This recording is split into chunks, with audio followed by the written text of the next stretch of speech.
Bonjour à toutes, bonjour à tous. Bienvenue dans cette émission. Nous sommes avec la sœur Irène Digrei, religieuse NDP, reconnue donc. Son nom de mission va être sœur Irène Agnès.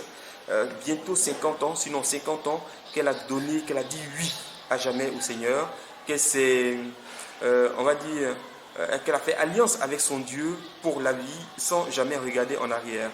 Dans l'émission précédente, elle nous faisait cas de la, pas de la menace, mais en tout cas de l'instruction que lui avait laissée sa maman, qui lui disait, maintenant que tu as choisi de suivre ton Seigneur, souviens-toi que quand on met ses pas dans le Seigneur, quand on porte la robe de son époux, on ne vit pas une vie de débauche, on ne regarde pas en arrière.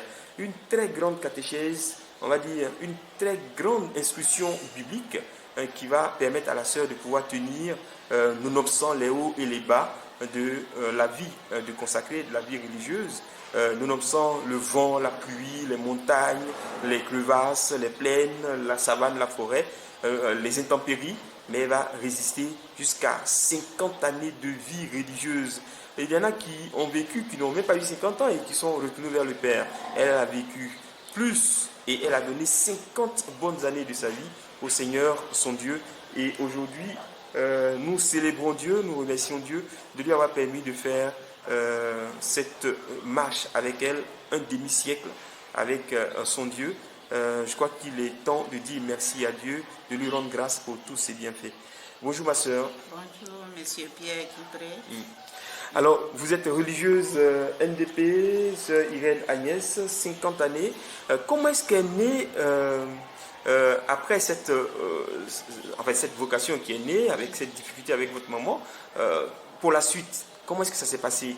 Vous avez dit que vous étiez dans la maison. D'abord, comment est-ce qu'on forme les filles au niveau de votre congrégation? Bon, la formation d'église est organisée et a le même schéma pour tout le monde. Bon, à notre époque, disons de 1967 à 1970, je suis rentrée au noviciat de sœur Notre-Dame de la Paix de Mossou. D'accord. Et après 1 an de postulat, 2 ans de vie religieuse, comment on appelle ça, de formation canonique, première année, deuxième année, on ne faisait pas de stage. En ce moment. Bon, nous avait demandé, l'évêque fondateur nous avait dit en ce moment de commencer à faire un peu de stage. Notre stage a consisté à 1 mois. C'était 3 semaines, on a fait 1 mois. Ça, je n'appelle pas ça un stage. Donc, à la fin, le samedi 22 août 1970, j'ai fait ma première profession religieuse à Notre-Dame du Perpétuel Secours de Trècheville, à la messe de 9h, présidée par son Excellence Monseigneur Bernard Yago, archevêque d'Abidjan à l'époque, avec mes soeurs promotionnaires. Lesquelles? Nous étions 9, mais malheureusement 5 sont retournés peu de temps après dans leur famille. Vous vous souvenez de leur nom? On va leur rendre hommage. Bon, mais celles qui sont restées, la sœur Yvonne Chiaou d'Anyama, sœur Jean-Paul Ama de Transia, sœur Elisabeth André de Kounfao, à son âme depuis 2 ou 3 ans maintenant, sœur Jean-Jérôme Kwasi de Bokanda. Elle est décédée en 1917 ici. 2017, pardon. Donc, celles qui sont parties, si je me souviens, il y a eu sœur Marie Badjo, elle devait être de Jacquesville. Sœur Lucie Dominique Sidoué de Catiola, sœur Joseph Émile de Edibou. Je ne veux pas trop me tromper, mais c'est une de la région d'Edibou ou Gaumont, je ne me rappelle plus. La 4e, C'est Marie Non de Dabou.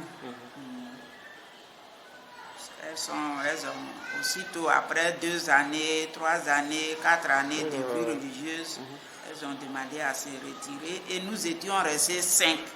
Dans les 5, le Seigneur a pris en 2017 Sœur Jean-Jérôme Kwasi de Bokanda. Nous prions pour elle, pour qu'elle, de là-haut, elle puisse célébrer les 50 ans avec nous. Amen.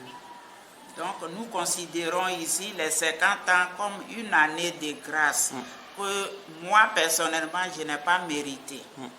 Je ne mérite pas les 50 ans. Nous allons célébrer les 50 ans de fidélité du Seigneur à l'endroit de ses servantes que nous sommes. Moi, en tant que simple consacrée, simple religieuse, je ne vois pas quel mérite j'ai pour que le Seigneur me fasse grâce des 50 ans. Donc je voudrais qu'à travers les 50 ans que nous allons célébrer le jubilé d'or, on célèbre, toute l'Église célèbre la fidélité du Seigneur. Bon, maintenant, après, à la sortie du noviciat, le père fondateur a demandé à ce qu'on aille nous former un peu. Parce que nous, c'est qui le père fondateur? Monseigneur Bernard Cardinal Yagos, après qu'il va devenir cardinal, mais il était l'archevêque d'Abidjan. D'accord. Donc, de septembre 70 à 73, j'étais au centre technique féminin de Treichville appelé CTF autrefois, pour une formation en art ménager et aide maternelle. Que vous donnez ou que vous prenez? Que je recevais comme formation. D'accord, ok. Parce que nous sommes rentrés au noviciat, on n'avait pas fait d'études, on n'avait que nos certificats d'études. D'accord. Donc ça ne pouvait pas être... Enfin, c'est possible, même sans avoir fait d'études, de cours primaires, on peut être religieuse, mais quand même pour le monde qu'on devait former, puisque nous devenions des agents de formation aussi, il fallait une formation. Et nous étions jeunes. Je faisais mes vœux à 21 ans. Donc, il a demandé à ce qu'on nous forme. Donc, j'ai dû faire 3 ans là et j'ai eu un autre certificat. CAP à ménager aide maternelle. D'accord. Il a trouvé qu'on pouvait pousser, je pouvais aller plus loin. Il m'a demandé d'aller aussi au lycée technique féminin de Cocody, où j'ai eu le BTS, sanitaire et social, BTS, sanitaire et social, tout cela pour être outillé, pour être sur le terrain un peu à l'aise, puisque nous devions, notre charisme, c'est d'aller vers les femmes des villages, vers les jeunes filles, enfin vers tout homme, mais surtout vers les femmes qui étaient analphabètes. Donc il fallait être un peu plus outillé que ce monde-là. Mais ce certificat, il servait à quoi? Bon, le premier au centre technique féminin, on vous apprenait quoi là-bas? On apprenait la puériculture, les soins, en tout cas c'était l'enseignement général, mais un peu plus poussé technique. Et puis la couture, comment aider la femme à se prendre en charge dans son foyer. Même si elle travaillait, il faut qu'elle soit capable de savoir faire la cuisine, de faire le ménage correctement, entretenir sa maison, pour que tout soit agréable, que son mari ne soit pas humilié quand les amis arrivent. Comment une femme devait tenir son foyer, sa maison, son habitation. C'est ce que, et puis, si elle est nourrice, comment éduquer son enfant, comment s'occuper de son bébé jusqu'à ce que le bébé, l'enfant ait l'âge scolaire. Et le centre continue toujours? La formation a toujours lieu là-bas ou pas? Vous avez changé maintenant? La formation continue, mais il y a eu des ajouts. Oui, des ajouts. Le secrétariat. Aujourd'hui, il y a le cours de secrétariat, c'est devenu comme un lycée. Il y a des grands étudiants actuellement à Treichville, à cette école. On ne recrute plus au niveau CP. C'est pas vrai.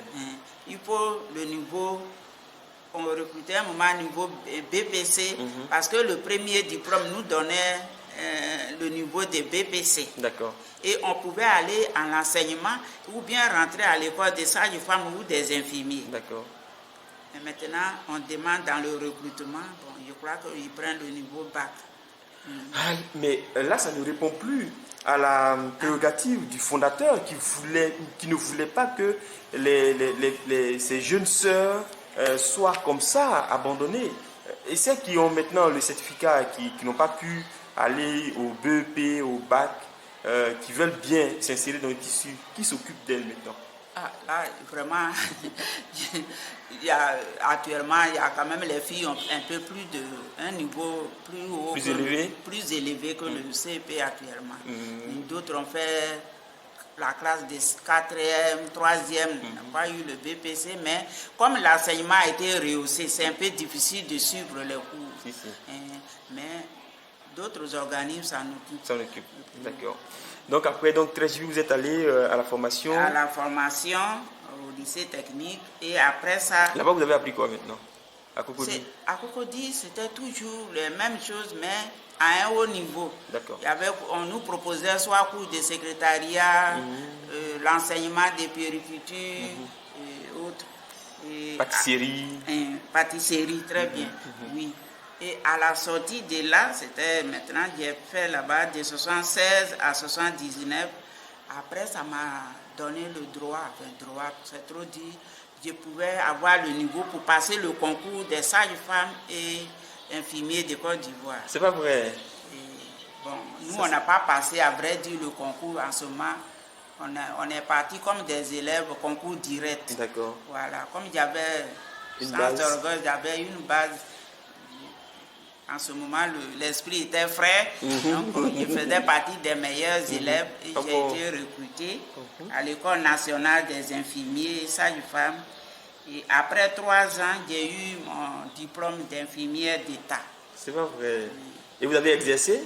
J'ai exercé pendant 14 ans. Où? À Benjerville, 3 ans. Et puis...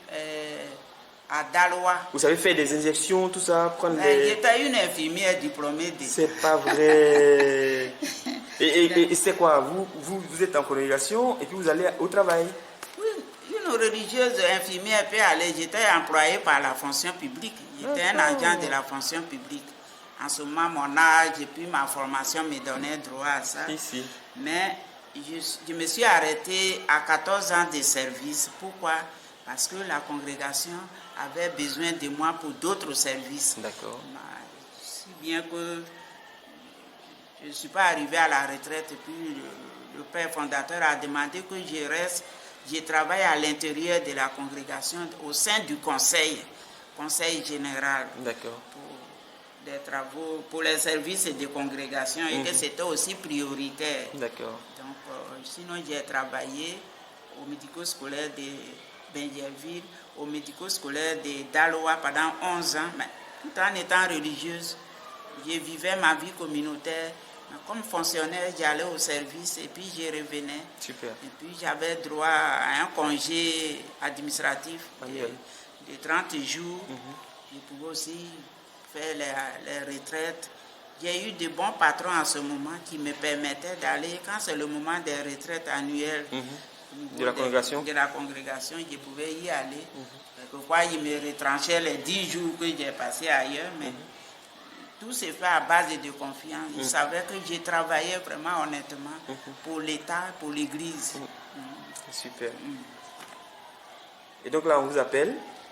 Alors, on va revenir sur quand le fondateur vous demande de cesser les activités de l'autre côté, mais de revenir pour des affaires de la congrégation, pour la prochaine fois, pour le prochain rendez-vous, parce que le temps à nous est parti, c'est achevé. Je rappelle à toutes les utiles, à nos amis, que nous sommes avec la sœur Irène Digley, religieuse NDP, sous l'appellation prophétique et missionnaire de sœur Irène Agnès, 50 ans de vie religieuse bientôt, le 22 août 2020. Et il faudrait que cette émission serve comme tremplin pour vous faire vous souvenir de ce que le Seigneur a été fidèle avec elle et de prier, de remercier Dieu et de prier pour elle, pour que Dieu l'aide à continuer de vivre à son service. Merci de nous avoir suivis aujourd'hui. Au revoir et à bientôt pour la suite de son témoignage.